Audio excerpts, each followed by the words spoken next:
साल 2009 का दौर था। चीन के गुआनडोंग प्रांत में एक छोटा सा शहर डोंगगुआन था। वहीं एक मंझे हुए बिजनेसमैन शेन वेई ने कुछ नया करने की ठानी। शेन वेई पहले से ही बीबीके इलेक्ट्रॉनिक्स के साथ जुड़े थे। बीबीके वही कंपनी है जिसने ओप्पो, OnePlus और रियलमी जैसे ब्रांड भी दिए। शेन वेई ने देखा कि मोबाइल फ़ोन इंडस्ट्री में बड़ी कंपनियां जैसे सैमसंग, नोकिया पहले से बाजार पर राज कर रही थीं, लेकिन अभी भी कुछ ऐसा था जो लोगों को नहीं मिल पा रहा था। एक ऐसा स्मार्टफोन जो किफ़ायती भी हो और प्रीमियम भी लगे। शेन वेई को शुरू से ही टेक्नोलॉजी में दिलचस्पी थी। वो कहते थे, हम दुनिया में सबसे बेहतर म्यूजिक फ़ोन बनाएंगे। एक ऐसा फ़ोन जो सिर्फ स्मार्टफोन नहीं बल्कि म्यूजिक लवर्स का सपना होगा। इसी सपने के साथ वीवो की नींव रखी गई। वीवो एक लैटिन शब्द है जिसका मतलब है जीवंत या जिंदा दिल।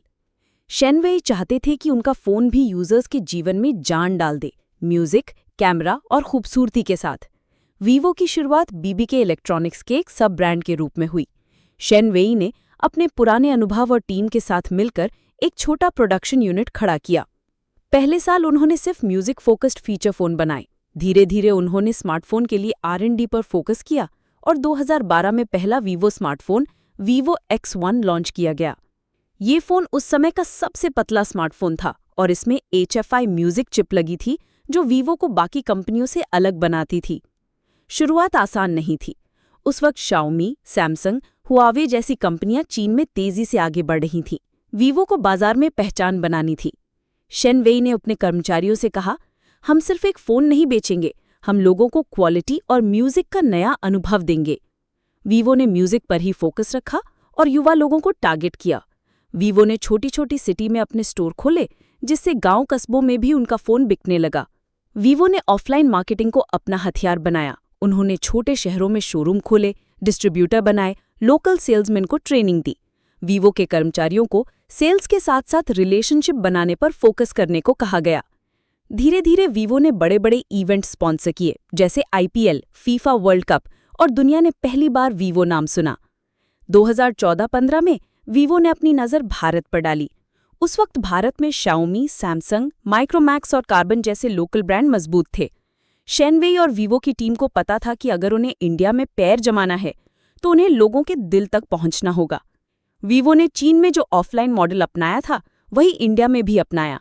वीवो ने छोटे शहरों, कस्बों, गांवों तक डीलरशिप बनाई, अपने शोरूम खोले और हर दुकान पर बड़े बड़े वीवो के बोर्ड लगाने शुरू किए। वीवो ने 2015 में IPL का टाइटल स्पॉन्सर बनने के लिए भारी रकम लगाई। उस वक्त किसी ने सोचा भी नहीं था कि एक चीनी कंपनी IPL जैसे बड़े टूर्नामेंट की स्पॉन्सरशिप लेगी। लेकिन वीवो ने रिस्क लिया, क्योंकि वीवो जानता था कि इंडिया में क्रिकेट धर्म है। वीवो की ब्रांडिंग ने इसे रातों रात हर घर में पहुंचा दिया। वीवो ने भारतीय यूजर्स के लिए सबसे पहले सेल्फी और HFI म्यूजिक को फोकस किया।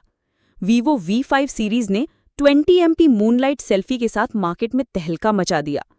पहली बार लोगों ने देखा कि कम बजट में भी ऐसा कैमरा फ़ोन मिल सकता है जो प्रीमियम लगे। इसी दौर में वीवो ने अपनी V सीरीज, X सीरीज और Y सीरीज लॉन्च की, हर रेंज में हर कस्टमर के लिए एक मॉडल। वीवो सिर्फ बजट फ़ोन तक नहीं रुका, उसने टेक इनोवेशंस में भी खुद को साबित किया। वीवो ने दुनिया का पहला इन डिस्प्ले फिंगरप्रिंट वाला फ़ोन लॉन्च किया।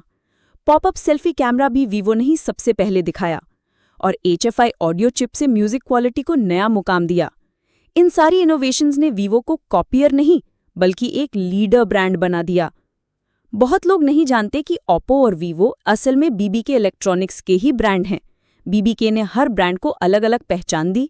ओप्पो ने सेल्फी और डिज़ाइन पर फोकस किया, वीवो ने म्यूजिक और इनोवेशन पर, OnePlus ने प्रीमियम मार्केट पकड़ा और रियलमी ने बजट सेगमेंट। इन चारों कंपनियों ने आपस में एक हेल्दी कॉम्पिटिशन रखा और मिलकर मार्केट पर राज किया। वीवो ने भारत में बड़े बड़े मैन्युफैक्चरिंग प्लांट लगाए। ग्रेटर नोएडा में वीवो की फैक्ट्री में हजारों लोग काम करते हैं। वीवो ने मेक इन इंडिया को बढ़ावा दिया और लोकल सप्लायर्स के साथ हाथ मिलाया। इससे वीवो को इंपोर्ट ड्यूटी कम करनी पड़ी और लोकल लोगों को रोजगार भी मिला। आज वीवो भारत में टॉप 3 स्मार्टफोन कंपनीज में शामिल है। वीवो IPL के बाद प्रो कबड्डी, फीफा, NBA जैसे बड़े इवेंट्स को भी स्पॉन्सर करता है। वीवो के पास एक मजबूत ऑफलाइन नेटवर्क है और अब वो ऑनलाइन भी तेजी से बढ़ रहा है। वीवो ने कई नई सब ब्रांड सीरीज लॉन्च की हैं, जैसे IQO, जो गेमिंग और परफॉर्मेंस सेगमेंट के लिए बनी है। आज भी शेन वेई बहुत लो प्रोफाइल रहते हैं। वो ज़्यादा इंटरव्यू नहीं देते, लेकिन वीवो के अंदर उनकी सोच अभी भी वही है। हम सिर्फ फ़ोन नहीं बेचते, हम जिंदगी को म्यूजिक, कैमरा और खूबसूरती से जोड़ते हैं।